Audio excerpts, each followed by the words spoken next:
It's Wednesday, October 11th, 2017, 9 o'clock. We're in the Senator Hearing Room, 555 Court Street Northeast in Salem for our weekly Board of Commissioners meeting.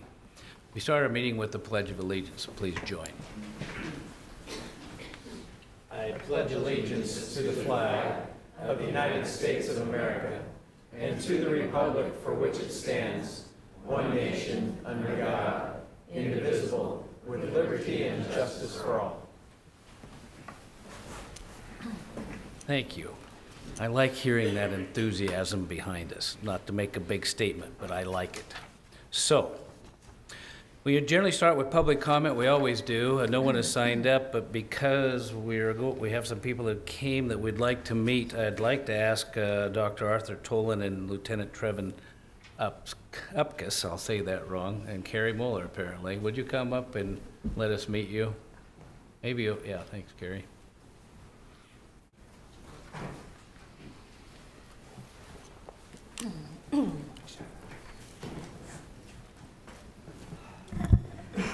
Good morning. I'm Carrie Muller, Marion County Health Department Administrator. Thank you for the adjustment to the schedule this morning.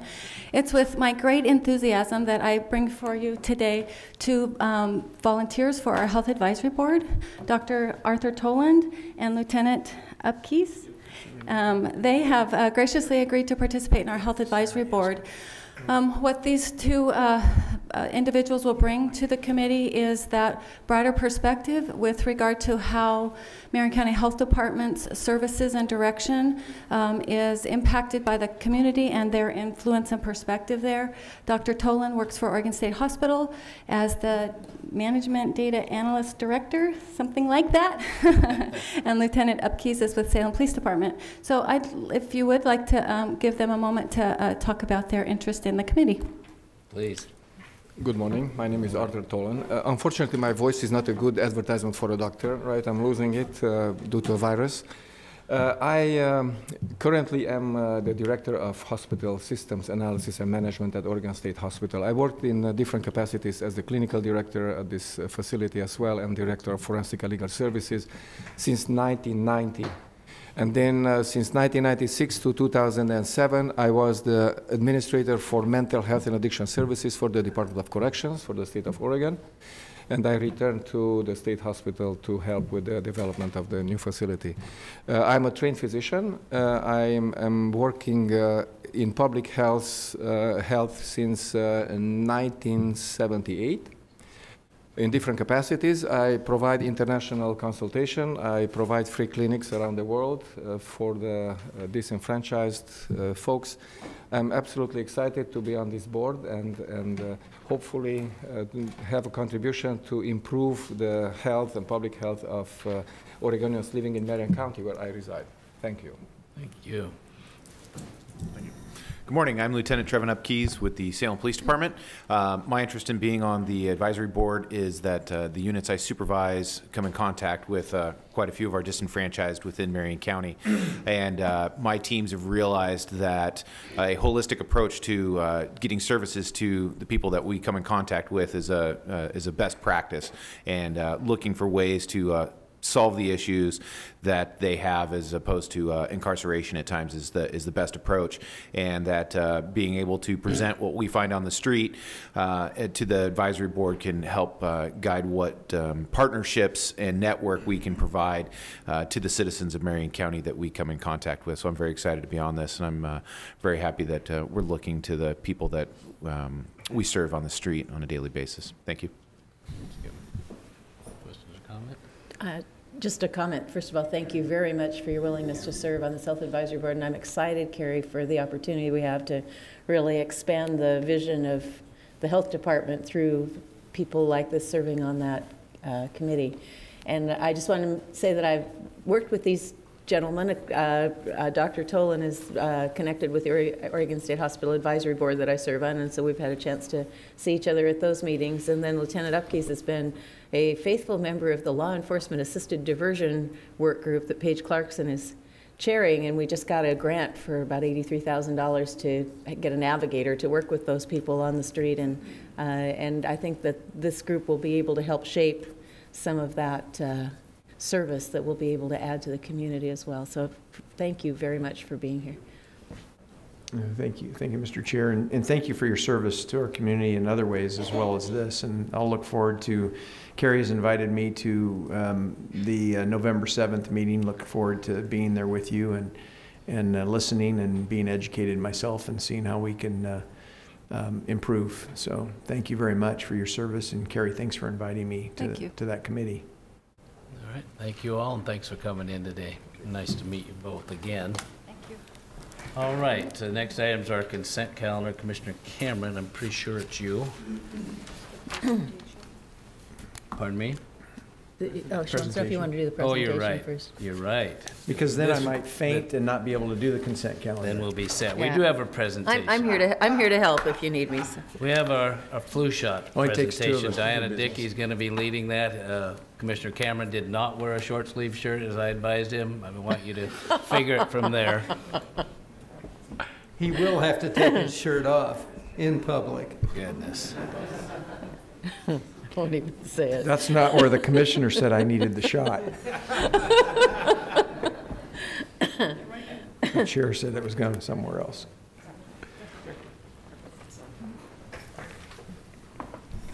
Morning, Diana. Morning. Thank you so much for the opportunity to be here and give the health department opportunity to talk about the importance of getting your annual flu shot. We recommend everyone age 6 months or over get a flu shot every year. It's the best way we have right now to protect people against the flu.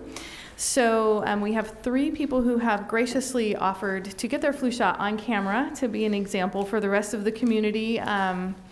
So I don't know who wants to go first. We have, all right, who's coming first? So we've got John Latimer, Commissioner Cameron, and Gordine. All right.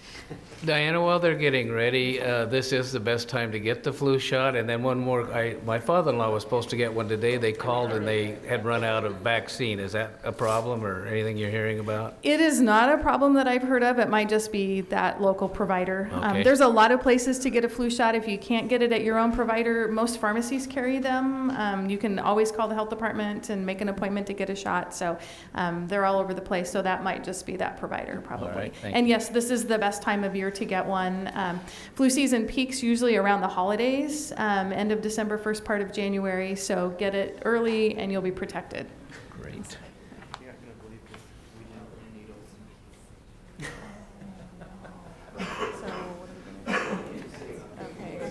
No needles at all?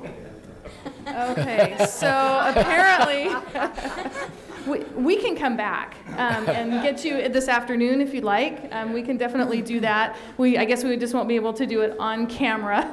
This is kind of like when they needles reprieve the turkey at happened? Thanksgiving, isn't it? Very We forgot to similar. bring needles.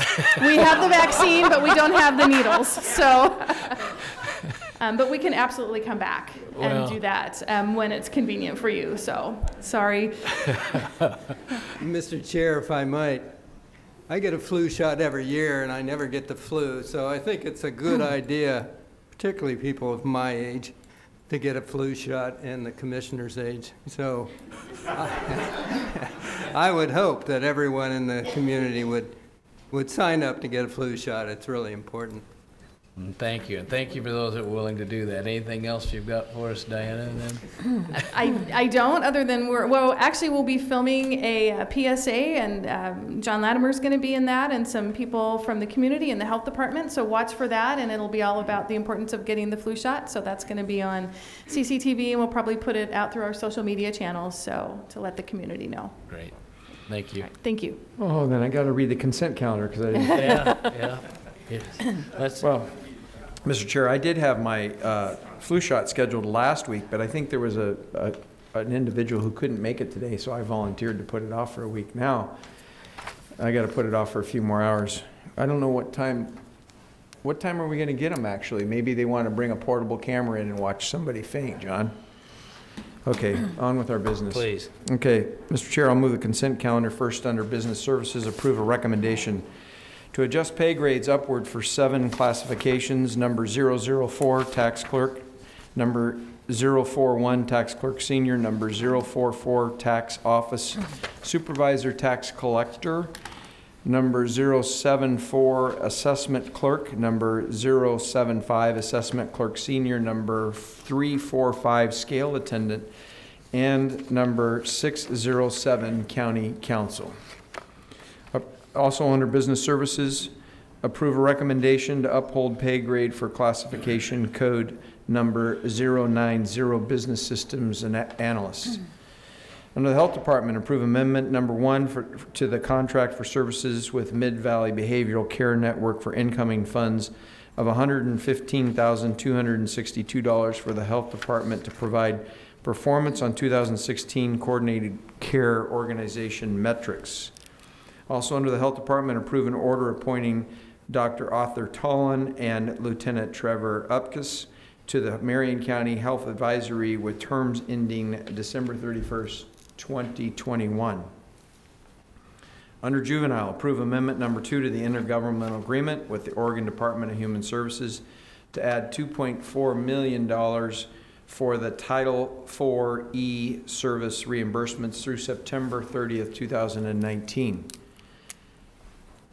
And I'll second the motion. All right, it's been moved and seconded to approve the consent calendar this morning. Any further discussion? I don't hear any. All in favor say aye. Aye. Aye. Aye. Motion passes. In under action, we have first two different, maybe related, but two different proclamations. The first is consider approval of a proclamation that designates October 17th to 23rd as National Hands and Words Are Not for Hurting Week in Marion County. So I don't know, and I know there's a number of you. Ann, are you going to lead this, or would you go ahead and come up to the side there then, please? I think she's No. got a PowerPoint. Oh, you do? Okay, then that's exactly where you need to be.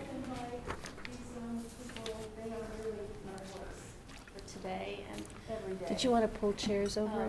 You could do.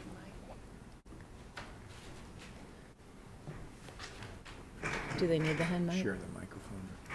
Yeah, Do you need a hand mic, or are you I going to think be she can. standing, or you going to be up? Is this okay? Yeah, Yeah. we'll just keep it close. You'll have to pass it around, though, to everybody. Okay. Well, I'm actually going to let Ashley introduce herself and her friends and supporters from West Salem High School.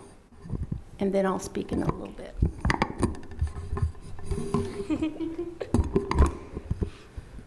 Hi everybody, I'm Ashley Reardon. I'm a freshman at West Salem High School and a huge promoter and supporter of the Hands and Words Are Not for Hurting organization. With me today I have Anya Sauerman and Zachary Parks, and they're also freshmen at West Salem High School, here to support this organization. Am I telling my story? Yes. Okay. 2 weeks ago, I was walking down the halls at my school, and I noticed a girl was wearing the purple hands bracelet that Anne's wearing today, and I went up to her and said, "Hi, I'm Ashley. I'm a huge supporter of the Hands and Words Are Not for Hurting organization, and I noticed you're wearing a purple hands bracelet. That's so cool. How'd you get it?" She told me sweetly, "I haven't taken this bracelet off for years. It's a huge part of me.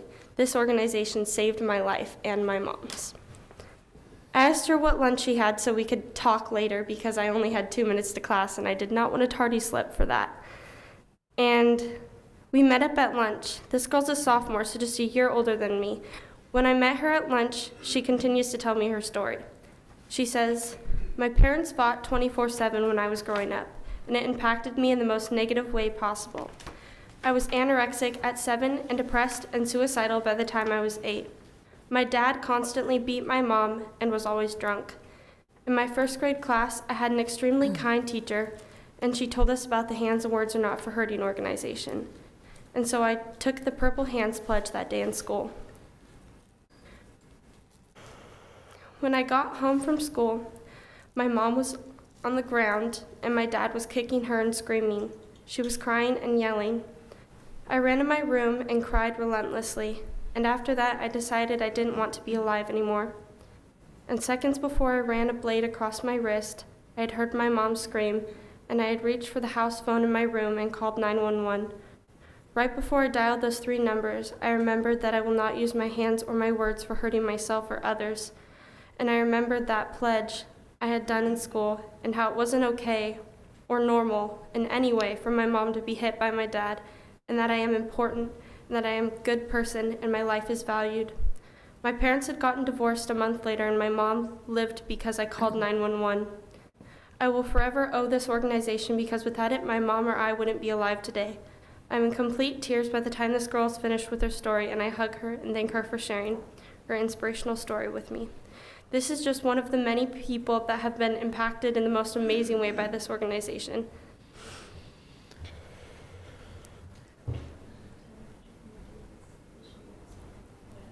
This year, I hope to make a fundraiser in hopes of getting enough money to have a banner at my school so that everyone can see it who comes in to watch the basketball games or the volleyball games, and in hopes they see it and remember that, in hopes it can save many other lives.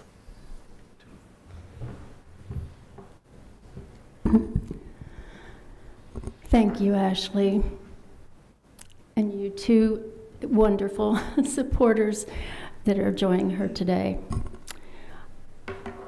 And I want to thank the commissioners for supporting our proclamation every year.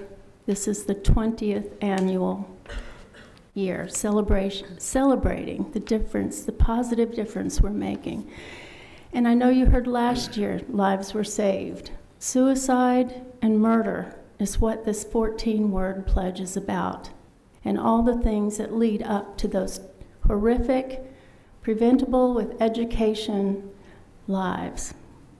We are a public health approach to break the cycles of child abuse, family and domestic violence, bullying in schools, in homes, in workplaces, wherever it exists. We work with everybody who cares, and I know we all do care.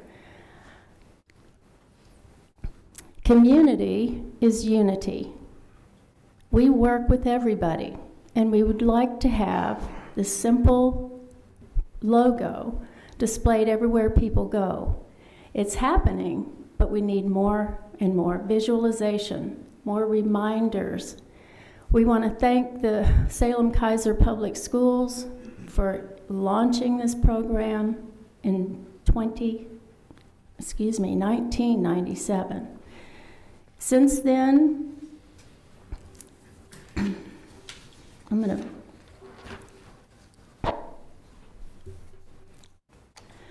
we estimate more than 1 million children and adults have taken the Purple Hands Pledge. We're in all 50 states and 15 foreign countries. Because it's a universal problem, we have a universal approach to teach at the earliest ages this 14-word pledge. Somebody asked me the other day, or a couple weeks ago, so how young do we teach our kids? Age 3. And they looked at me like, really? Yes. And I'm going to show you something right now.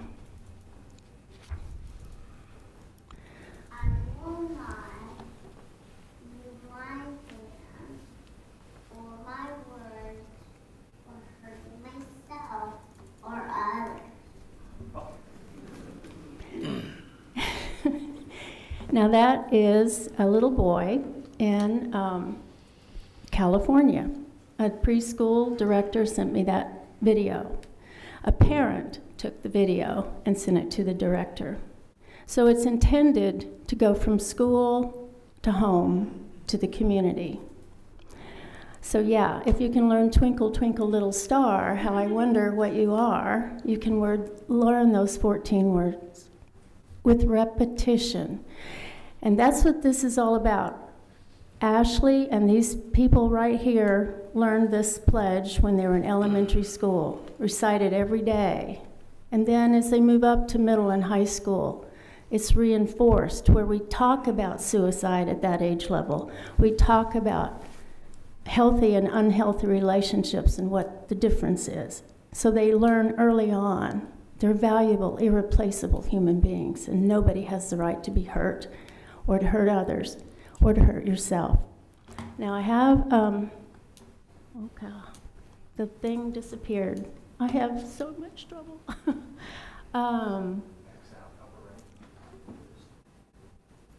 Oh, Thank you. Now, the Boys and Girls Club, this year, August, and these are West Salem, right here.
That was a wonderful event that the Boys and Girls Club community comes together and gives the public, free backpacks with school supplies, public health and safety fair.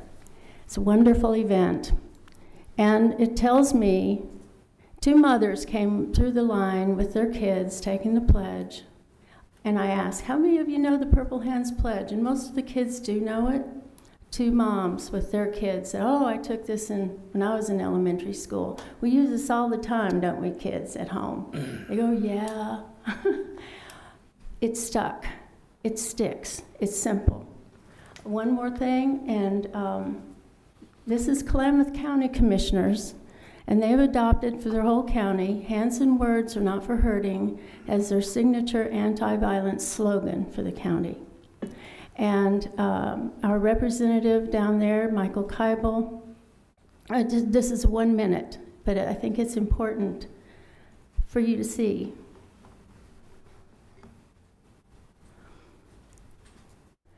This is our little blind pug, Ambassador. I've gotten several phone calls, plus Michael. So that, which means that it's not hands work, but McConnell County now is actually getting worldwide known.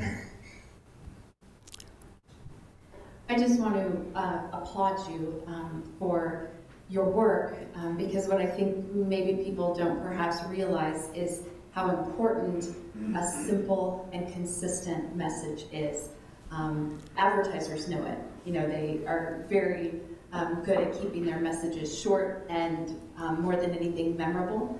And I think that that's what's so powerful about the hands and words message is not only is it simple, it's very memorable.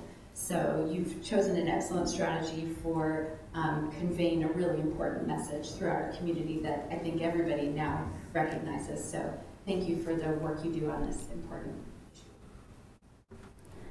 And I hope our county commissioners will also adopt our hands and words are not for hurting as your and our public health campaign slogan.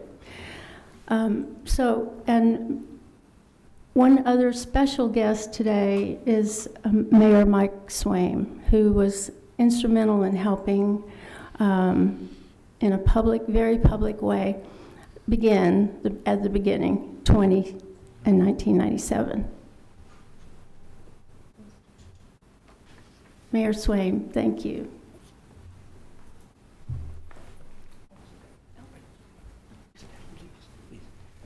Good morning. Morning, Chair. You might have to just hold that. Oh, we can get, you're right. Okay, great. Would that help if I did that? Yes, You're sir. recording. Okay. Well, I'm not going to repeat much of what you've already heard.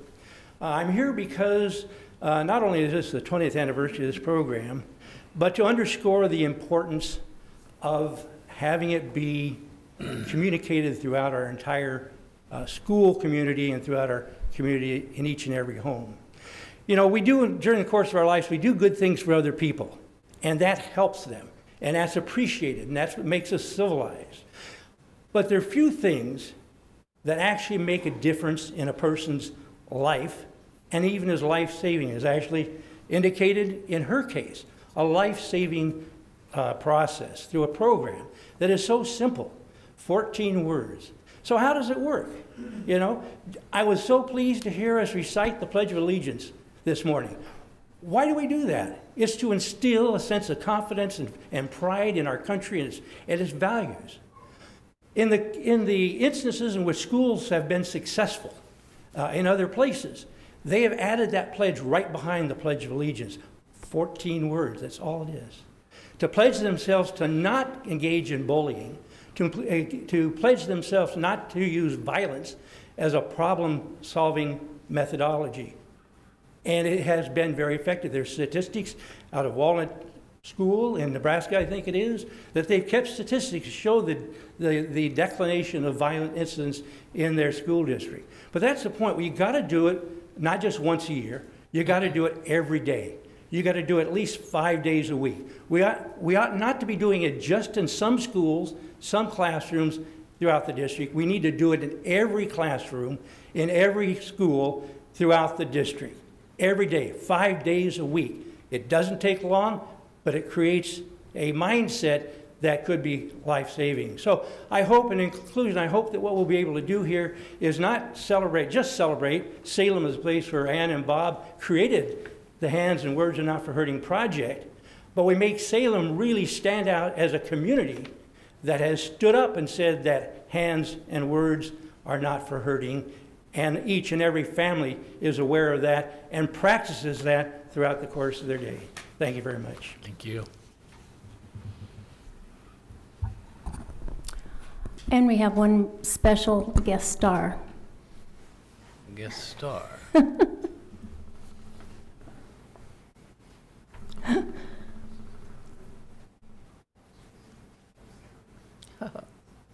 Purple Hands Bear.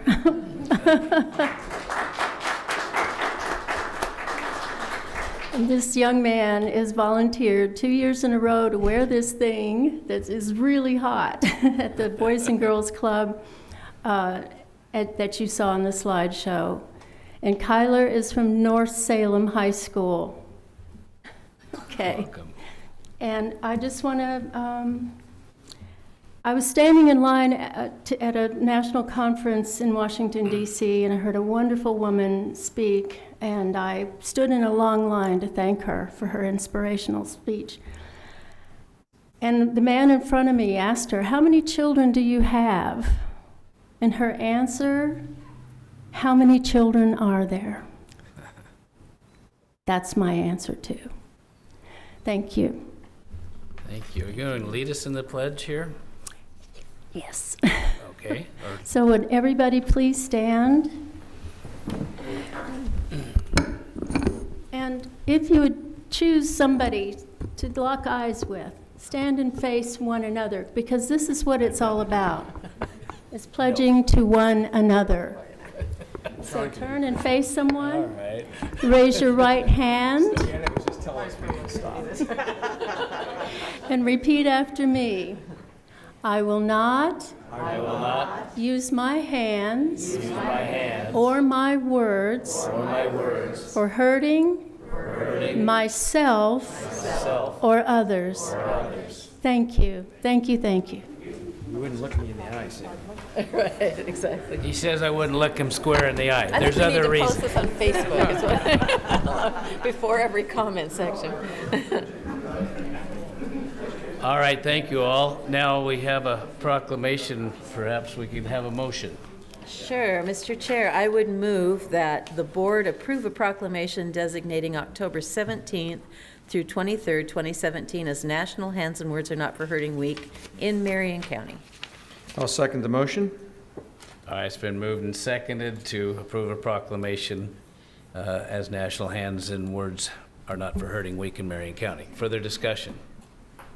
Hearing none, all in favor say, go ahead. No, Mr. Chair, thank you. I was just thinking about this because I got this the first year I was here, or so in 2014, I got this bracelet, and I've worn it ever since, except for one time I took it off when I was in Indonesia with a young man that couldn't speak English, and through an interpreter I was able to explain to him what it meant and the pledge. And it's pretty neat to see the students, Anya, Zachary, and just being here and what you're doing. So just really appreciate, because it does start with you, each one of us individually, one person at a time. So thank you very much, and Ashley, for coming before the board. I know it's a big thing to do, so thank you. thank you. All right, again, it's been moved and seconded. Any further discussion? Hearing none, all in favor say aye. Aye. Aye. Aye. Motion's passed, and now let's read that proclamation. Commissioner Carlson, would you begin? Sure.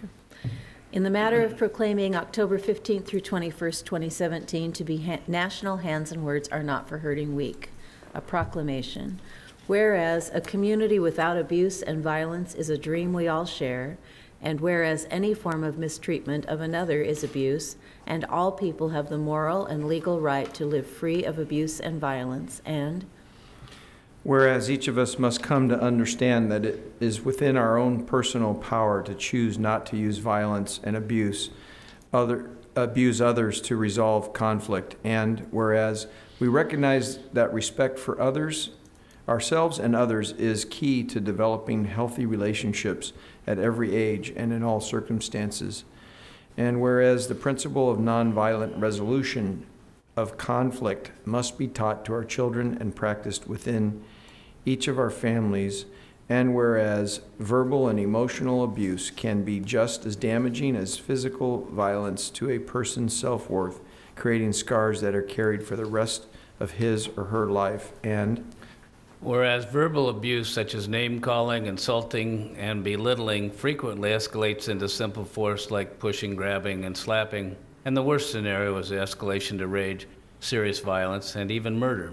And whereas we, the Commissioners of Marion County, together with communities around the county and overseas, recognize Hands and Ways Are Not for Hurting Project's Purple Hands Pledge is an effective tool in abuse and violence prevention, education, and now, therefore, the Marion County Board of Commissioners do hereby proclaim the week of October 15th through 21st, 2017 to be the 20th annual National Hands and Words Are Not for Hurting in Marion County, and encourage all citizens of Marion County to join hands and hearts to unite as a family and community to pledge both privately and publicly that I will not use my hands or my words for hurting myself or others. I think we need to fix Yeah, we have that some on the date changes. proclamation. And then there was a typo over here too. All right, we have a proclamation signed, but we'll get it fixed. Well, again, thank you all for coming in. It's good to see you always. It sounds like you continue to do great work and expand your message that makes things better for all the people around you. Thank you, but I'm so proud of the people who put it into action. It's only a dream unless people make it happen wherever they work, pray together, play together, so on. Thank you so much for your support. So you didn't introduce Ashley as a princess, but we know that's true now. Thank you. Oh. So is it the 15th through the 20th? It's the 15th through the 21st. It's a Sunday through Saturday. Oh, okay. And the Boys and Girls Club, all of their sites will be taking the pledge during the week and continue throughout the year. So This one's okay here. thank you, Boys and Girls Club, too. Let's just do this one and give it to us. So I think actually the typos got corrected. The one on our screen is different than the agenda. So that's I think that's where we got messed up here. But we'll give you one that you can take with you. Is that what we want to do? Mm-hmm. Right.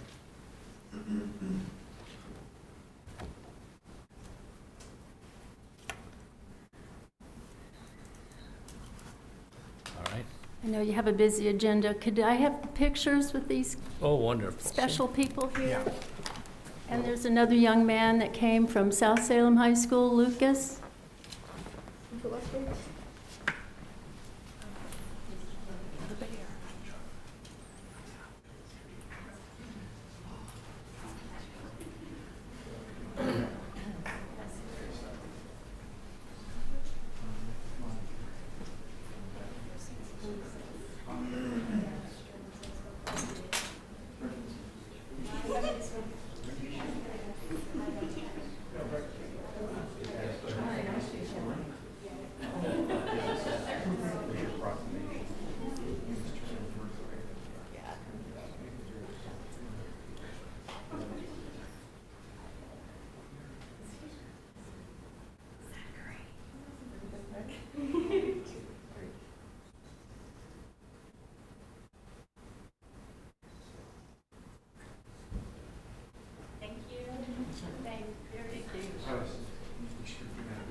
Oh, you did?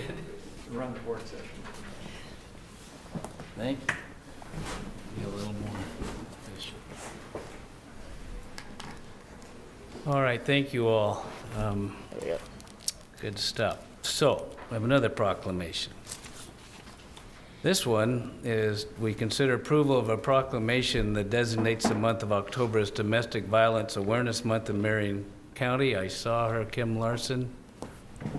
No, you're not Kim Larson. There we go. Oh, there she is. Jane's here, Walt Begla. Would you pull up some chairs, Walt?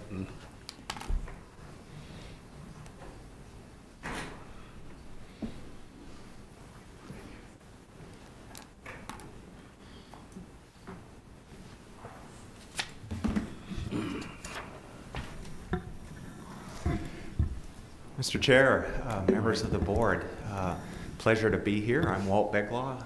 I have the honor of serving as the District Attorney of Marion County. And joining me again this year are my dearest colleagues in this effort around domestic violence. Kim Larson, as you know, is the Director of our Marion County Victim Assistance Program. And of course, Jane Downing has led the effort of the Center of Hope and Safety here in Marion County for years, and they work so closely with us. Before I say a few comments and visit with you, I just want to thank Ann and the young leaders that she brought this morning. I was thinking how important that personalized message, that commitment for a generation now in our county has a lasting impact, and just a pleasure to see you here and continue that message forward. So thank you for that.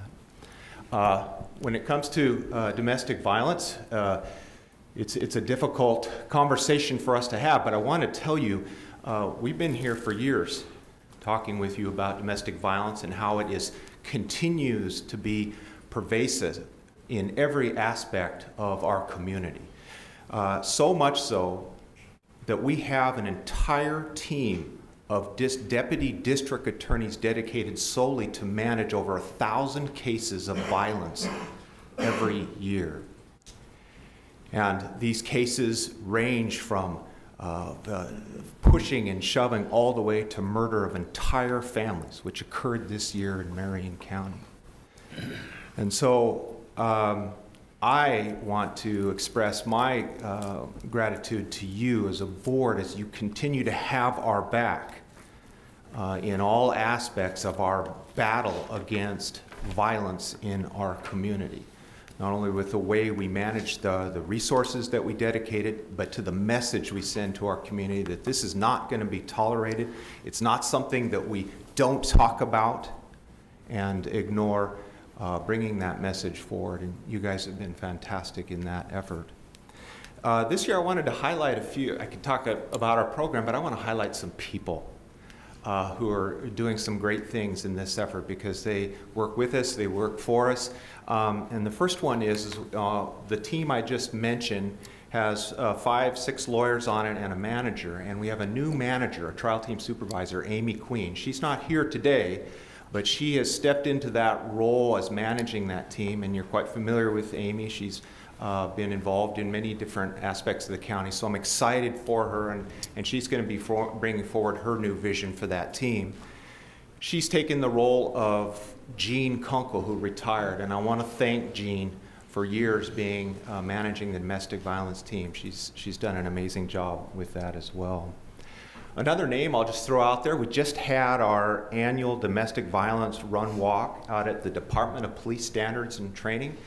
Eric Gablix has hosted that for several years now, and he's the director of DPSST. And they do a fantastic job. They were amazing, I understand. And so I visited with him this morning when I was with the chiefs of police and thanked him. And you can tell he's just all there for us. And that allows us to bring our community together and once a year have that acknowledgement. And it was a great turnout this year, and we appreciate them and Eric's as well. And then finally, I could go on forever with all the great people doing this incredibly difficult work. But as you know, out in our juvenile department, we do what's called dependency work. And dependency work are vulnerable families that are facing the challenges we all can identify, the usual suspects of substance abuse, the domestic violence, mental health concerns, and dependency work. Our community responds, and we try and wrap our arms around those families as they work through those challenges. And so we have, not too long ago, added an asset out there. Laura Perez is here. And she could stand up. Boy, she could probably talk so much better than I could about what she's doing. She's bursting. She's probably bursting to tell you about the amazing things that are being accomplished out there. But what Laura does is works with families, the Department of Human Services, to provide help around domestic violence challenges these families are facing, and provide avenues and new directions for those families alongside our other community partners. And it's working. What's working is we're being able to identify, treat, and get through those issues and reunite little ones with their mother sooner and within a happy and more healthier environment. And Laura's the point of the spear out there on this. And so I'm really proud of her and how we're contributing to that work around family, because again, we know that starts very, very early, and we want to be involved in a new trajectory. So Laura's, I wanted to highlight today, and she works for you, and she's pleased to do so.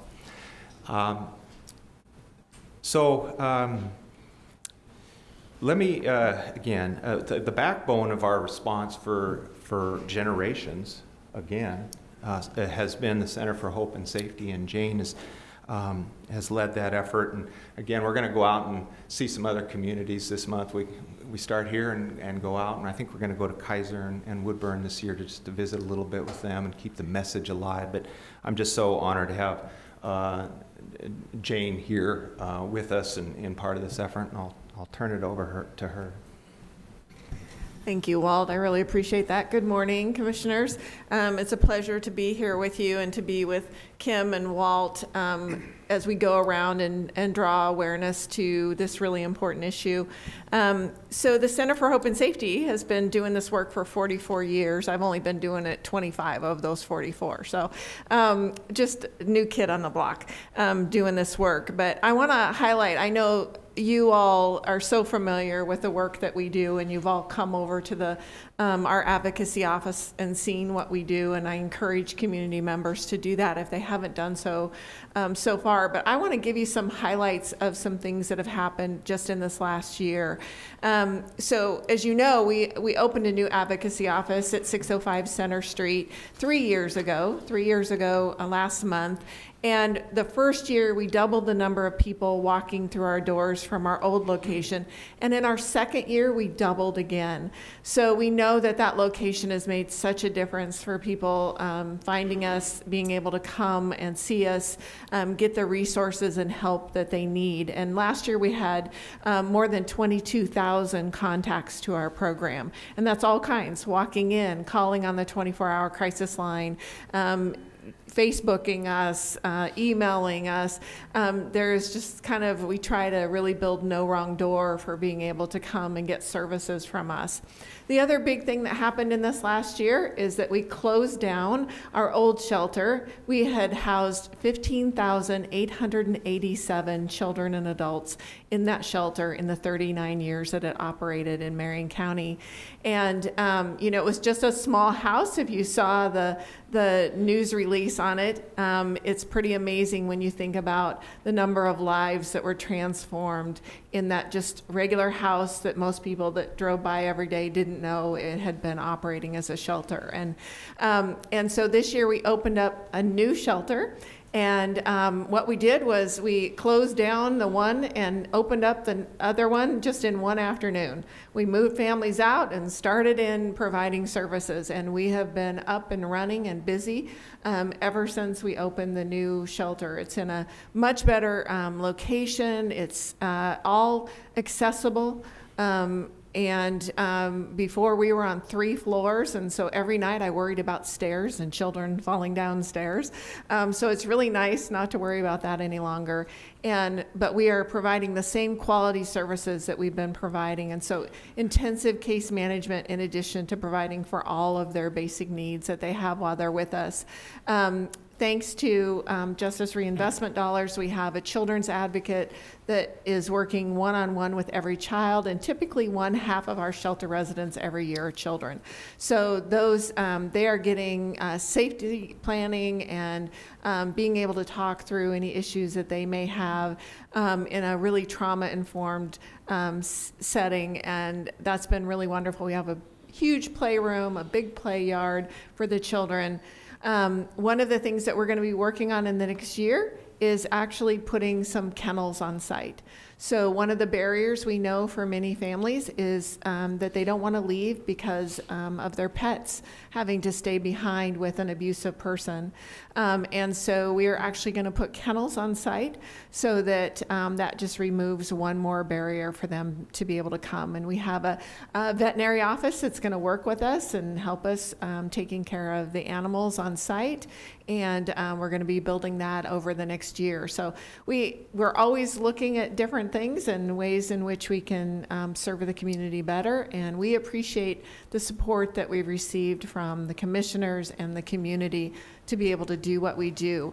I'm going to have, Kim's going to talk about a partnership that we have that has been incredibly wonderful for our community and I believe for our 2 programs. So I'm going to turn it over to Kim. Thank you. Good morning. I wanted to just kind of round up this morning, I think, with talking a little bit about what we're doing both as a domestic violence council as well as individually with our programs and in partnership to kind of give that bigger picture of we're reaching out into the community and trying to help our community give a better response to the victims we're serving. Our domestic violence council is doing protocol training with law enforcement and helping them do better investigations so that our cases coming into the DA's office are more prosecutable, as well as our ability to hold offenders accountable is higher, as well as the victims getting better responses from law enforcement and getting that trauma-informed response that they deserve to have. And so we've done a lot of work in this last year on doing that. We've also done a lot of work reaching out into our faith community and talking with our faith leaders. We know that survivors who are connected in with faith communities would rather go to their faith communities when they need help. And so we wanted to strengthen those faith communities and strengthen that response so that if our survivors are going there, they're getting a response that they deserve to have, and that those faith leaders are informed about what resources exist in our community. So we've been doing that work for the last 3 years, have done annual trainings, and it's been something that we've gotten a really positive response from the faith leaders that we've worked with, and so it's something we're excited about.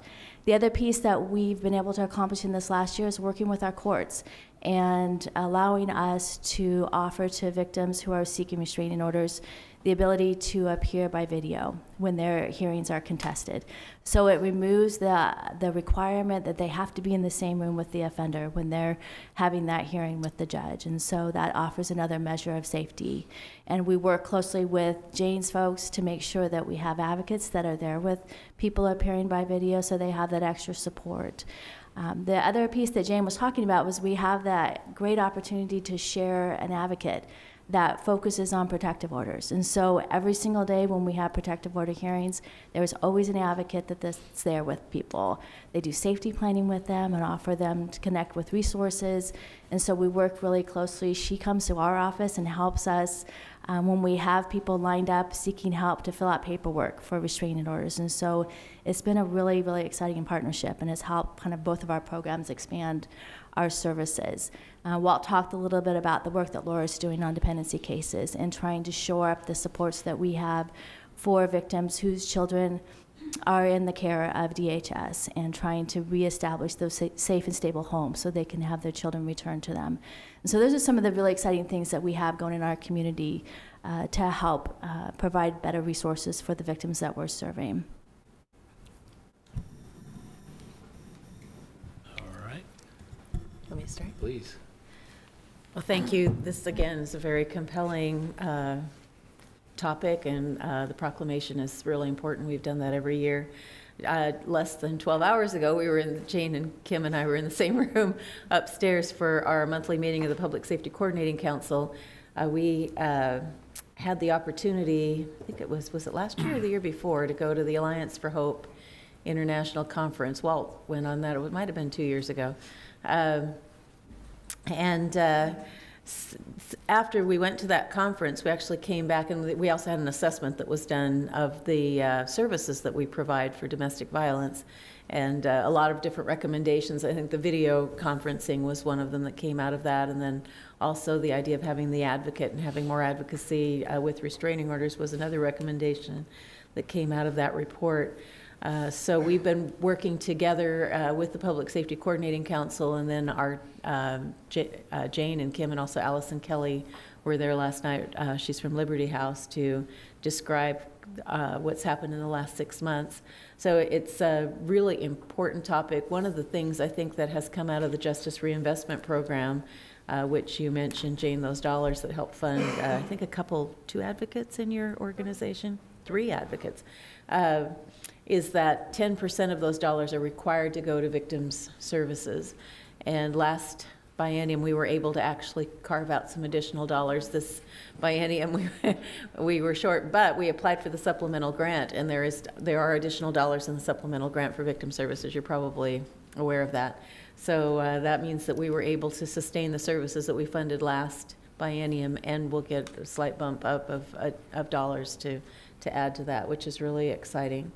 You mentioned the video conferencing and also the child care. I think that wasn't something that we put on our plan, I mean, in terms of getting the dollars, but there was another group that was very active in working on that in the legislature, and I think that's going to be a huge opportunity for us there. I think I asked this question last night. I'm going to ask it with Walt here. He wasn't able to attend. Paige did a great job, by the way, representing you last night, so thank you for that. But one of the things that was kind of an aha at the conference was strangulation, and the actually, Paige called it, I can't remember the word she used, but something like an indicator of lethality. So that, and then I think the part that was very eye-opening to me was, first of all, that it's invisible oftentimes, so people don't know unless someone reveals that they've been strangled. I think Casey Gwynn talked about the huge increase in probability when someone's been strangled that it's on the way to murder. I think that's what the lethality part really refers to. And there hasn't been in the past a lot of training or understanding around it, and so Paige was describing, well, actually some of the training that's being done with the district attorney's office around that topic. So I was just wondering if you could take a few seconds and describe maybe what's happened since we had those discussions a couple of years ago at that conference in Marion County around that topic. Yeah. Mr. Chair, Commissioner Carlson, I'm glad you brought this up. We need to have our eyes on this type of violent behavior. Strangulation, again, from an evidentiary point of view, from a prosecutor's point of view, is a very difficult thing to prove because of the physical evidence. And then secondly, as you point out, there is a strong and clear correlation behind people who strangle and choke individuals and their propensity to continue to be violent and more violent. In fact, there's a recent study that came out that linked strangulation, individuals who do that, and violence against police officers and use of force. So we have recognized this for a while, but we haven't really got ourselves organized in terms of a training perspective. When we went down to San Diego, we learned that we ought to lift our game and make sure that our professionals, our first responders, our medical community, our professionals are doing the investigation and the prosecution ought to understand these dynamics. So we've been going down that path. I'm going to throw a lifeline to Kim here to kind of maybe talk about, I know we've been doing some trainings in our community around this, and maybe she could highlight what we've done and what we hope to do around that particular behavior that we're seeing. So we did, we enhanced our protocol training and made sure that we had a really strong training around strangulation for law enforcement officers. So we spend a pretty significant time around what that looks like, how they should be looking for signs of it, how they should be just simply asking the question. Because if they don't ask, oftentimes it's not disclosed.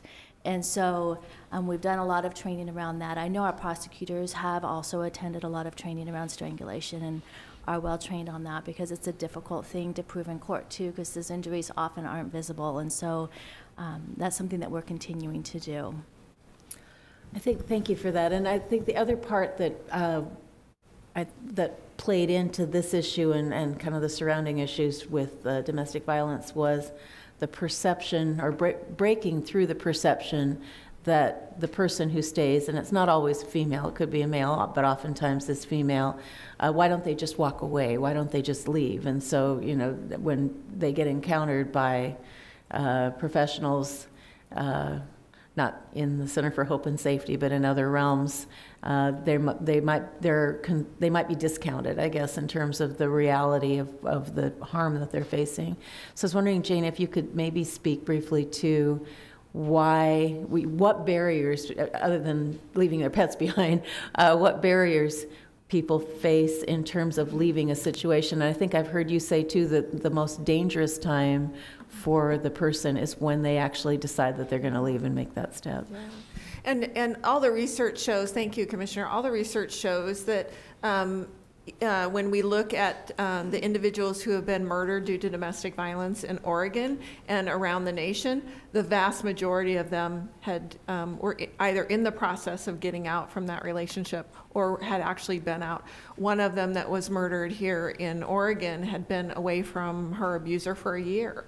And so we know that stalking is a huge part of domestic violence, and that fear doesn't go away. And I would tell you that one of the #1 barriers is that fear. Where am I going to go? How am I going to make it? Who's going to be there for me? And a big piece of what abusers do is isolate their victims and tell them over and over it's all their fault that it's happening. No one will believe them. No one's going to love them ever again. And so destroying their self-esteem, acting extremely jealous of where they go, who they see, who they talk to, isolating them, emotionally abusing them, controlling them. They believe they have a right to control where they go and who they see. And so all of those things come together to create a world in which it's very difficult to see your way out of that.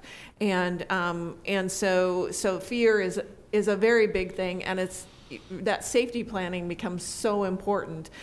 It's not something you can just say, get out, get away from there. It really needs to have that safety planning behind it, or it can be potentially incredibly dangerous for them. I would say another big reason why victims stay is their children. We often say, you know, well, if you see the effect on your children, you want to get out. But they also have a lot of pressure on them to stay with that person, or the abuser will say, I'm going to take your children away from you. And there's actually been several studies that have shown that abusers are very effective in the justice system for being able to get the custody of the children, sometimes sole custody of the children. And so you will have victims who will stay because of the children. And then finances become a big issue. Language can be a barrier. Documentation can be a huge barrier. And one of the things we work really closely with people is if they are undocumented, to be able to help them, they actually can apply for a U visa and be able to stay in the country legally, because they have been abused. And so it's just constantly trying to remove a lot of those barriers for people. And unfortunately, abusers put a lot of barriers in place for them to be able to see their way out of that situation. Thank you. If I can just, Jane's comments remind me about the fear. I can't even go into a DMV or see a DMV without remembering this. One of the women that was murdered in Silverton by her partner, her safest place, her favorite place to be was in a DMV. You know, the place that none of us would ever want to go and spend time. She found solace and safety there because her abuser, who eventually murdered her, chased her to that place. And it haunts me. It should haunt all of us. It's a real thing. It's a real thing. And not all survivors survive. And we should remember that too. So. Thank you. Thank you. Thank you, Mr. Chair, and thank you for your work. couple things that were said, and I made a note. And it was great to be out there on Saturday, Jane, and do the run, and actually broke my 5K time. It was fun. But on a serious note, as somebody who was in the legislature when 3194 passed and supported that bill and helped that bill, it's really great to hear some of the results that were intended to happen as a result of that, and to see it actually coming to work. You know, you can spend 9 years, 10 years over there and feel like nothing gets accomplished that helps people. And today, listening to, you know, about the positions for the victims, plus other things that we don't need to go into that we're doing here in Marion County, it's great to see that all happen. But it's the people that are sitting at this table, and Commissioner Carlson's leadership and many others, the Public Safety Coordinating Council, and in this community, it is the collaboration that takes place, the territory that gets broke down, and John always uses the silos, you know, we're not going to be siloed. People are just so unselfish and so giving to make this stuff work. So you can pass policy, you can have a good idea, but to see it actually making difference in people's lives, it's a pretty awesome moment to sit here today with you. So thank you for what you do. All right. I could think of a few things, but nothing more than just saying how much I appreciate you for really being out there, getting it done, and making a difference. And yeah, I'm glad you're there. So, if you would, Commissioner Cameron. Mr. Chair, I'll move that we approve a proclamation designating the month of October as Domestic Violence Awareness Month in Marion County. I'll second the motion. All right, it's moved and seconded to approve a proclamation that designates the month of October as Domestic Violence Awareness Month in Marion County. Any further discussion? Hearing none, all in favor say aye. Aye. Aye. Aye. Motion passes. Commissioner Carlson again, would you mind? Sure. In the matter of proclaiming October 2017 as Domestic Violence Awareness Month, a proclamation, whereas the impact of domestic violence extends beyond individuals, reaching into families and communities, and whereas in the last year, Marion County has experienced 2 domestic violence homicide crimes, resulting in the deaths of 5 victims, 3 of whom were children, and whereas the Marion County District Attorney's Office received 1,144 law enforcement reports of domestic violence last year, filed 882 domestic violence cases, and filed 42 juvenile dependency cases with domestic violence allegations. And whereas the Marion County courts received 755 requests for protective orders last year, and whereas the Center for Hope and Safety received 22,167 contacts to their program last year, and provided 3,702 nights of shelter, with nearly 1/2 of those sheltered being children. And whereas the Marion County Victim Assistance Division provided services to 1,475 victims of domestic violence last year, walking alongside them and giving them a voice in the criminal justice process. And whereas we know as individuals we can make a difference by speaking up and reaching out to help victims and survivors, and now therefore the Marion County Board of Commissioners proclaims October 2017 as Domestic Awareness and Domestic Violence Awareness Month, and resolves to honor those who have died and acknowledge those who have survived by supporting meaningful services that create safety and hope for survivors in our community. So before I let you go, Jane, you probably thought I was going to ask you, how do we know that things are getting better? And I didn't ask it on purpose, but then when I read those numbers, that doesn't look like things are getting better. Those are multiple calls a day, thousands. So reassure me again that things are getting better. Thank you, Commissioner. I was expecting you to ask the question because it's a really good question. It becomes counterintuitive to us to think, how come the numbers aren't going down? If we're doing all this great work and we are collaborating more than ever before, and you know, community partners are doing great things, so why aren't the numbers going down? And really what I can reassure you over and over is that actually, if you are doing the work, if you are building awareness, the numbers have to climb exponentially before they can ever start to go down. And so actually that the good work is being done when those numbers go up. I still meet people to this day who say, I didn't know there was a program where I could get help. Until we reach a day when we say, everyone knows and everyone knows where they can get help and everybody understands the dynamics of domestic violence, we're not there yet. The Centers for Disease Control say that 37% of women in Oregon will be victims of domestic violence, sexual assault, or stalking in their lifetimes.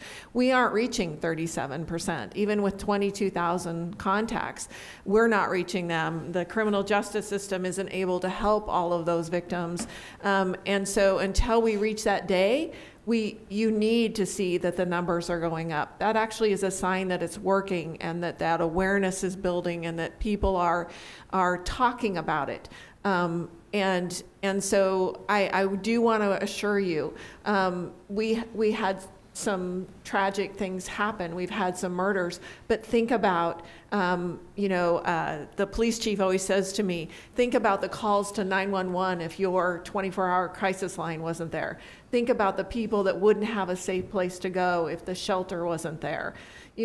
Support groups, all of those things make a difference. We reached out to 30 small communities in Marion County over the last few years to make sure they knew about our services.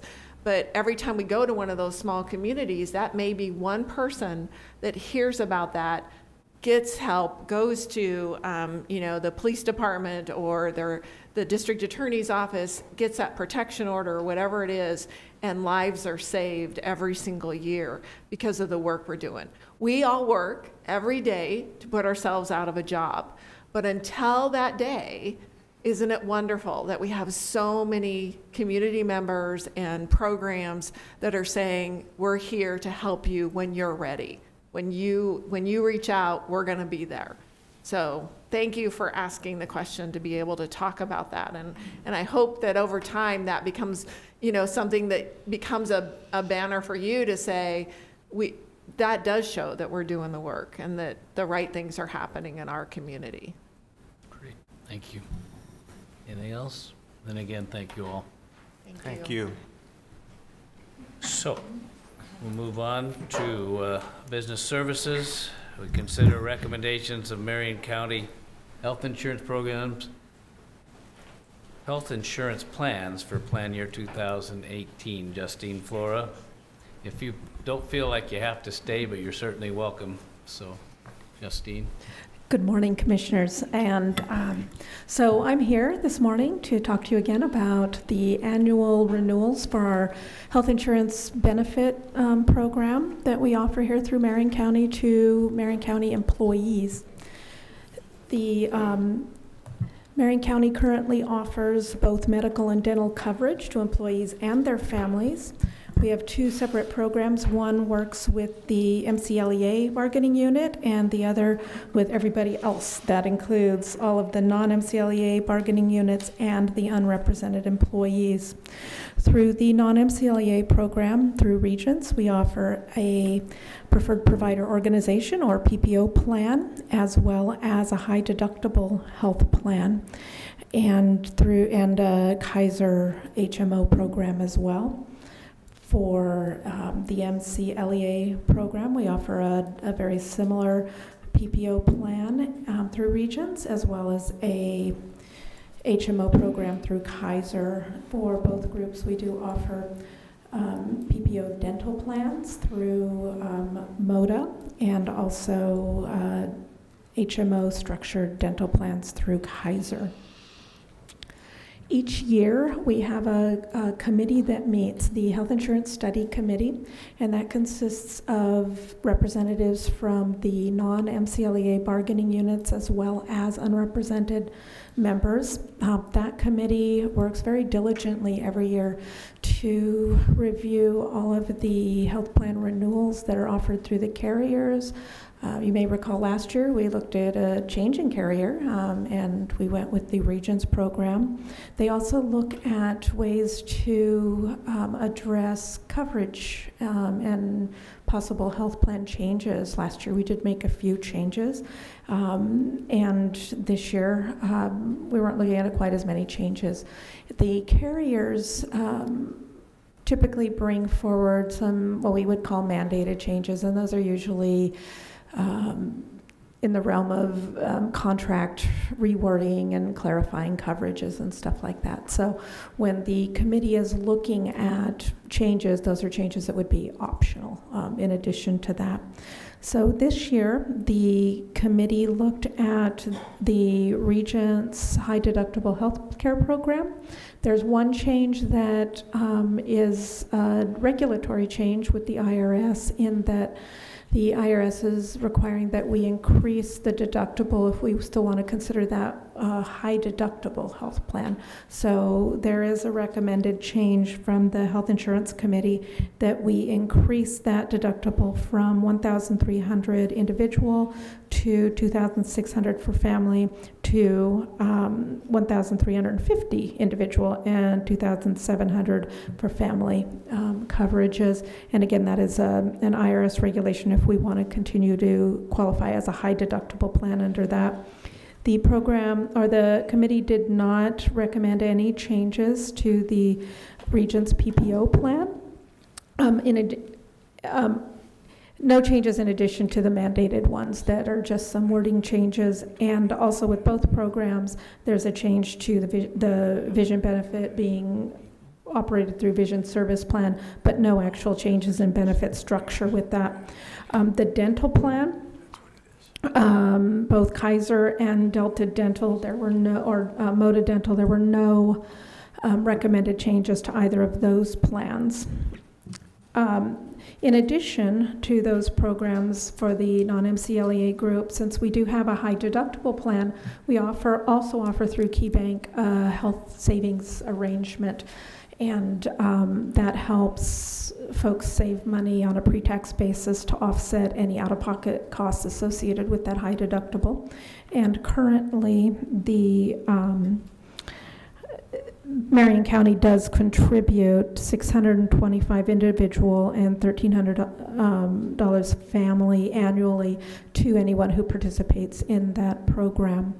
And we would like to request that that contribution, annual contribution, continues. And it is prorated for folks who join the program mid-year.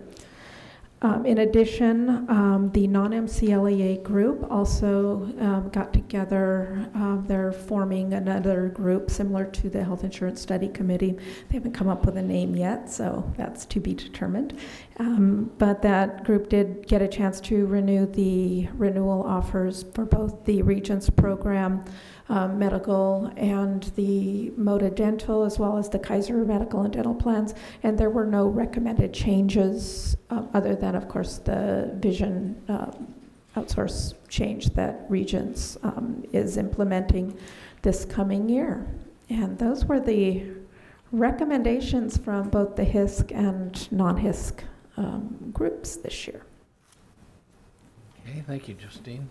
Commissioner? Thank you. So we had a work session yesterday and went through all of this in great detail, so I appreciate this being brought forward today. And I had asked the question yesterday about, when open enrollment's going to be, so it's going to be next month. And yes, so November 1st through November 30th of this year, with benefit fairs starting up next week, I believe, and we'll offer a nice open forum. Each of the carriers will have some table space, as well as our wellness program will have some table space for folks to come with their questions, help with any kind of forms or paperwork that they need to complete. So, yeah. Yeah, so it was really important for us to get this done today so that you could move forward with the amounts, and certainly appreciate the HISC committee and all the hard work that they do. I do scan the minutes, and the minutes used to be a lot longer than they are now. They tend to be pretty general now, but I just remember pages and pages and pages of looking into all of the details of the plans, and I'm glad someone is doing that, because that is a lot to go through. But I do want to say that, so for me, and we talked about this yesterday, but I'll just say it on, so So I have the Regents preferred provider and the Moda Dental. And this year I've been paying out of pocket about just a little under $19 a month. That's going to pop up almost $61 to almost $80 a month with this new thing. And I think it's really important because you all have done a great job negotiating each year. With the plan comes back and you really get them to go way down from where they start out. But the tax issue, so we talked about that yesterday, and I guess that caught me by surprise because there's a federal tax and the state tax that the legislature just passed to shore up the Oregon health plan.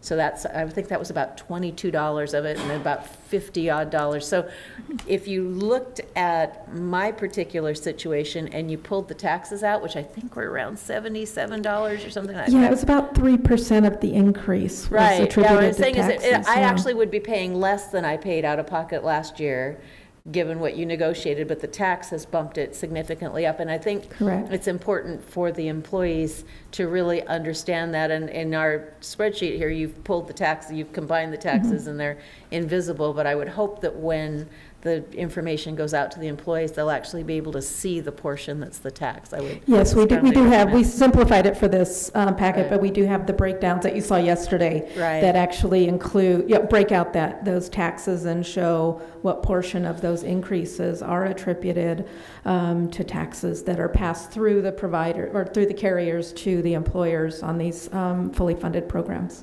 And I think what was brought out in the work session yesterday is that the federal tax actually was rescinded, or there was a moratorium on it last year, but it was put back in this year. Correct. There was a one-year moratorium on that. So we had it, then we didn't have it, and got used to not having it. Now we have it again. Right. Okay. So just wanted to add that to the conversation. Yeah, Thank good you. point. Okay. Anything else? Maybe a motion, please? All right, sure, I'll make a motion. So, Mr. Chair, I would move that the board adopt the recommendations to the Marion County Health Plans for Plan Year 2018 as presented by staff, and staff brought forward the HISC recommendations, which the board determined they would agree with. So those are the recommendations we're adopting. I'll second the motion. All right, it's been moved and seconded to approve the recommendations from his committee. Any further discussion? I hear none. All in favor, then say aye. Aye. Aye. Aye. Motion passes. Justine, thank you. Thank you very much. All right. I know some people have been here since the beginning of our meeting and for this public hearing, and I'll open that. And it is a public hearing that considers Ambulance Service Area Administrator's recommendation for recertification of Marion County's Ambulance Service Area Plan and a recommendation to renew the franchise agreement. Several have signed up and are here. Carrie Muller, Sean Baird. Before they start, I might just say after Rod Calkins' retirement, he served as the Ambulance Service Area Administrator. You asked me and I filled in that role, and I have to tell you it was one of the easiest jobs I've ever had. These decisions come up every 5 years, are renewed in our history, in the time that I've been here at least. It wasn't always friendly and wonderful, contentious and arguing about boundaries and things. The county, surprising to some, sets the boundaries, also has a role in some service standards, personnel training, and equipment to make sure that ambulance service is available to all the people of Marion County and a little bit wider. So apparently I got fired. I can't say it any different, just because it was all going so well. And Carrie Muller, who we selected recently as our health department administrator, wanted to and has taken over and will finish up this role. So there you go, Carrie. I'm done. Thank you. You did a nice summary of some of the stuff that I was going to highlight. But with me today and in the audience, this is a new appointment for me as the health department. I serve as the Ambulance Service Area Administrator. And thank you, Commissioner, for your role and service there.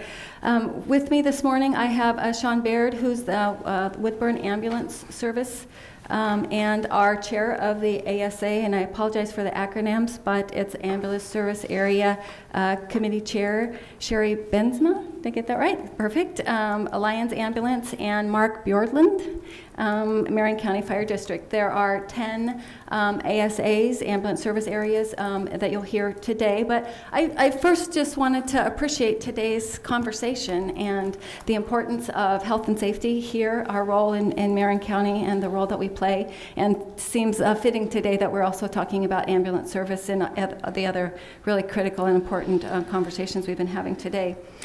Our citizens may or may not know the role that the Marion County Board of Commissioners and the Health Department plays in ambulance services, so I do appreciate the opportunity for us to talk about that and for you to hear from them today.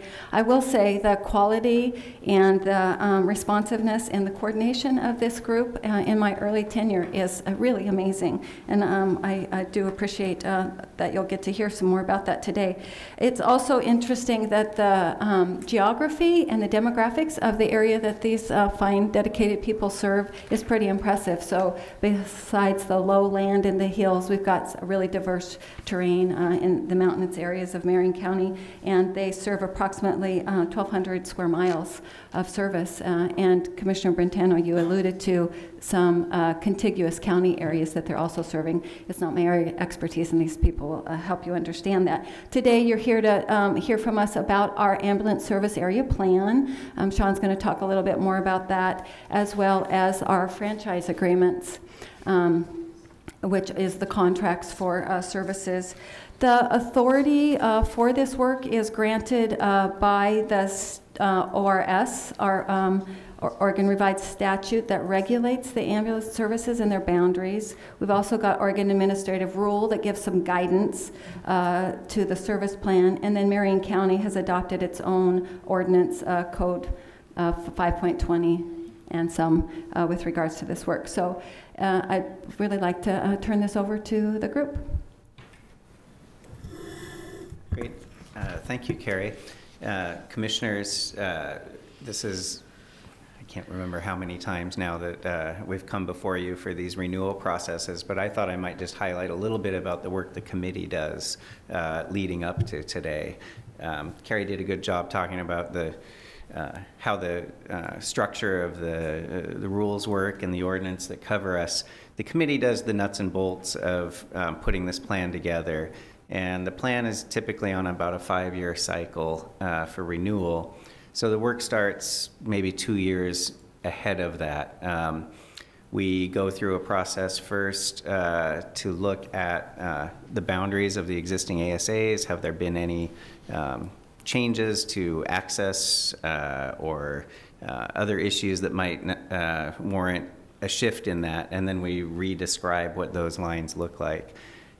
We also go through the plan in detail to make sure that we're consistent with updates in anything that changed in ORS or OAR that have to do with ambulance service, where we reference those issues in the plan and make sure that we're fully up to date with that. So all of that work took place in the year leading up to the current year, where we go into the actual, once we have the plan kind of put together, we know it's accurate, we know what people will be applying to renew for, we go into the renewal process itself, which started in really back in January probably is when we got our feet going with that. And Commissioner Brentano, I know you were serving along with the committee as administrator during that period of time, where we all kind of worked through a process to get to today. And as Carrie said, I think it's been a good exercise for all of us. And often what comes up when we discuss this is other ways that we can work together to solve any operational problems that might be coming up along the way. And I think with that, I'll let Sherry describe the specific changes to the boundaries and the districts, and then Mark is going to talk a little bit about how we do mutual aid. Good morning, Commissioners. The biggest changes to the plan this contract or franchise cycle is actually we dissolved a boundary line between ASA 6 and ASA 7, which was previously the Idana Detroit ambulance boundary, which went from approximately the old homestead community of Little Sweden on Highway 22 at milepost 48 48 up to the Marion County border, and then we did some cleanup along St. Paul and Woodburn ambulance area that had been in memorandum, both of those changes previously. So it's now in the franchise and the ordinance as soon as if it's adopted today. Good morning, Commissioners. I want to give a little brief description on the ambulance service agreement and mutual aid. Even though in that last slide on the map you saw pretty definitive borders with all the SAs, we do have mutual aid agreements with all districts, which really allow us to help each other and cover each other. And when one agency is busy, it allows us to move into the other agencies. So as Sean kind of pointed out before, this whole teamwork system that kind of said through this whole ASA process keeps going on the street level. So we're all able to cover each other and help each other. No. Lauren, maybe if you could just take a minute to describe how, I think for the commissioners as well as for any public who may be watching this, when you call 911, how does all that happen? Lauren Hall with Metcom 911 Woodburn. When the 911 call comes into one of the dispatch centers, it's going to be received either at Willamette Valley Communications, which is a part of the city of Salem, or it's going to be received where I work at Metcom 911 Woodburn. Metcom serves the area that is outside the Salem-Keizer, Marion County Fire District area, and so the geographically lion's share of the county comes into Woodburn. The population, the major population, does come into Salem. Those calls come in and we process those in the second window there on the slide into our computer-aided dispatch system. And what happens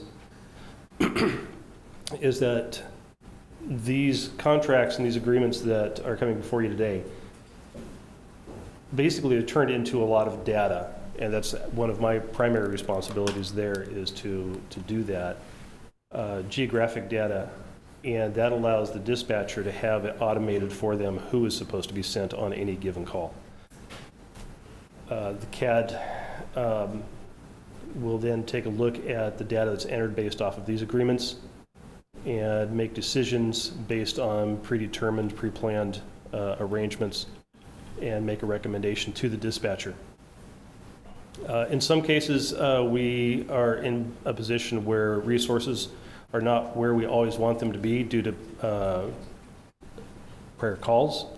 Sometimes units or ambulances, whether it's they belong to fire or to a specific EMS agency, they will be out of service for whatever reason, anything from maintenance to they're already on another call, in which case the CAD will recommend next closest. Sometimes that will require pulling resources from one dispatch center to another, and in that case we get a phone call, or we need to make a phone call from Woodburn to Salem or Salem to Woodburn to arrange for those resources to be sent into the adjoining 911 areas. Thank you. Any questions, I guess, for any of us? We'd be happy to answer them. Are there? Not really. Commissioner Brentano started out the conversation talking about what it used to be like and what it's like now. And I say this every time you come, so I apologize for it, but when I ran for county commissioner, it was 2002. When I was elected and became a commissioner in 2003. And during that time, after I was elected, but before I was a commissioner, I was approached by two different fire chiefs that were dueling, got letters, and it was like the big issue. And then when we had the hearing, the whole hearing room was filled with people and everybody was arguing. And it is just night and day now between what it was like then and what it's like now. And I so appreciate the work that you do. And I know this is not always the most exciting work to figure out boundaries and all that kind of thing. And the money part of it can be troubling because it interferes with your ability to do the work you need to do when you're worried about whether you're going to get the reimbursements and everything properly. So it's just essential work. So thank you so much for this. But I don't have any technical questions at all. I think you've done a great job. Just because it's illustrated in one little story, one of the boundary issues was in the shampoo area, and if I have it right, it wasn't a matter of somebody wanting it and the other trying to take it away. It was literally that you can service it better from your side than I can in making that adjustment, and that just says volumes. Now, I have other people have signed up. I don't know if you really want to speak, Dan. I hate to let you get away here, but if they're... He's happy where he is. Dan's another cousin. That should scare you. Oh, wow. It's related to everybody. I know. So, would anyone... Rick was on there too. Rick, did you want anything? Okay, anybody? All right, if not, then we'll proceed. And Mr. Chair, just a quick question, because the narrative is so short, and this is the biggest change, the IDANA Detroit consolidation. And I'm looking for response times and what the plan is there to make sure that that consolidation is effective to serve the people up in IDANA. And, so we have been serving that area for as automatic aid as the ASA ambulance for, well, a year. Roughly 20 years. There was a small break where SANIAM was the actual backup ALS ambulance when Lions was first getting started. We've actually put on an additional BLS car in the summer to provide closer response to an ambulance that's able to intercept with the ALS car during peak times during the summer to make sure that we're meeting response requirements in that area and to provide better service, quite frankly, because it's not a financial gain for us at all. It's just to ensure that we're serving that area effectively and to reduce the strain on the population up there. Because it's a really rural area and it's hard to get the first response. I live up on the North Fork also, and our fire station is much like IDANA Detroit's fire station. We have a lot of retirees, a lot of summer homes. The volunteer corps up there are no longer available to us. So we want to ensure rapid response to emergencies in conjunction with the fire departments and the first responders that are able to serve in those areas. Just to follow up, if I may. Sure. Thank you, Mr. Chair. Sherry, what is the expected response time? So that is considered Frontier, which is 243 minutes. So we average right around 25 to 33 minutes, code 3, to downtown Detroit. Obviously, the further out that you get, the more problematic that becomes, but we serve all the way up to milepost 76 in Lynn County on an agreement with Sweet Home Ambulance and all of the unprotected areas around there also. So some real rural roads, four-wheel drive, snow. So Frontier, I never heard that.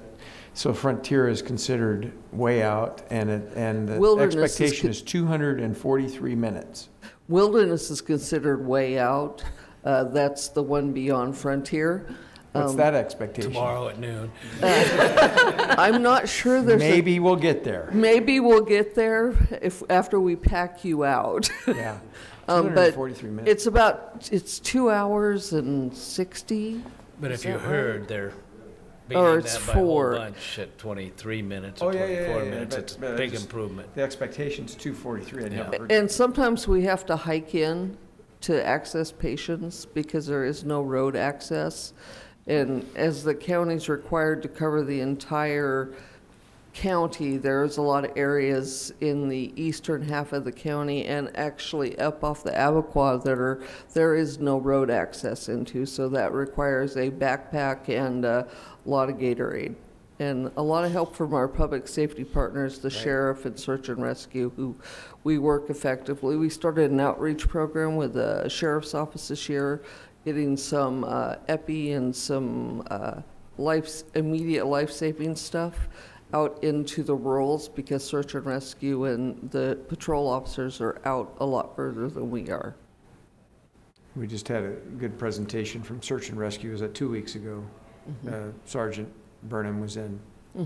Talk about this last year. Yeah, absolutely. Thank you. Thanks for your service. You're very welcome. I might add, part of the role of the ASA committee is to look at response times in our contracts and franchise agreements. There's some very specific response times. So the committee is looking at that and they look at trends and data. So we're monitoring that as part of our quality function. Can I just add one more thing Sure. too, since Sherry was speaking?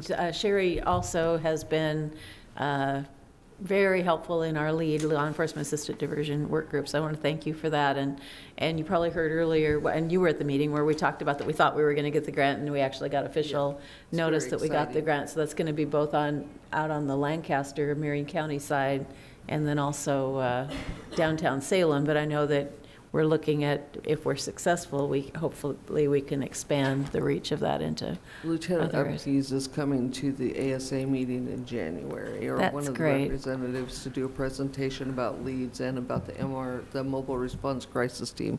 Yeah. So, to the group. Very good. Thank you for that. You're welcome. Ready for a motion? Please. And Mr. Chair, I'll move that we close the public hearing and that we approve Marion County's ambulance service plan franchise agreements. Second the motion? All right, it's moved and second to close public hearing and approve the ambulance service area administrator's recommendations and agreements.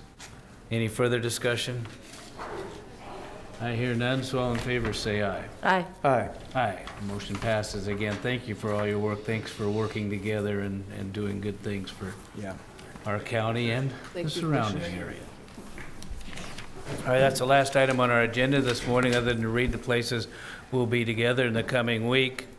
Tomorrow at 7:30, Kaiser Marion County meeting. I'll be Sherry's Restaurant, 4998 River Road North in Kaiser.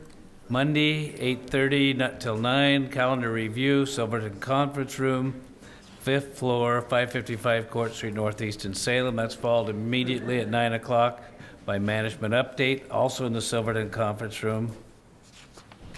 And then that's followed at 10 o'clock by an executive emergency planning meeting, Silverton Conference Room. Tuesday, 10 o'clock to 11, Marion County Housing Authority executive session pursuant to ORS 192-660-2F and H. That'll also be in Silverton Conference Room.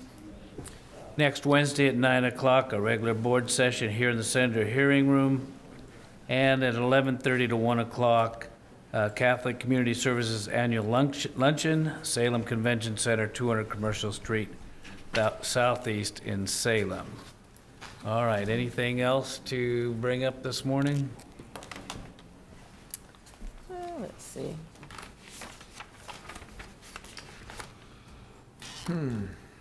Other than I'm not sore anymore from my run on Saturday. I heard you say something about you equaled your best time? Or what? Yeah. What was your I always equal my best time because my best time is 0, and we'll just leave it that way. Anything legitimate? No, well, just I have been spending lots of time getting ready for the October 27th Giving People a Second Chance wonderful. breakfast. So we are at capacity, so not recruiting more people to come, but just wanted to let you know that You're we're gonna double seat? the videos are coming along, and got the seating chart done, and so we're Time working for a new hard on venue. that. And next year we will have a new venue. We will. Bigger, Great. yes. We'll double our attendance next And year. people can watch that? You have that set up with CCTV, I presume, or have in the past? We, after the breakfast, we give them the video, and then they show it afterwards. They're not able to show the fundraising part of it. That's part that's not allowed in their parameters. So they always cut it off right before the part where the ask gets done. So. And I want to thank Christy. She has been amazing getting all of the RSVPs together. That has been a big job. She does great. She's got paper on her chair to work on today, too. She does, okay. She will? All right, thank you. And again, a kind of violence, domestic violence and things we dealt with today. A lot of good things going on, but still, you listen to Jane, lots of trouble still. Yeah. But we do what we can. All right. I'm going to go get fainted. With that, we'll call this meeting adjourned.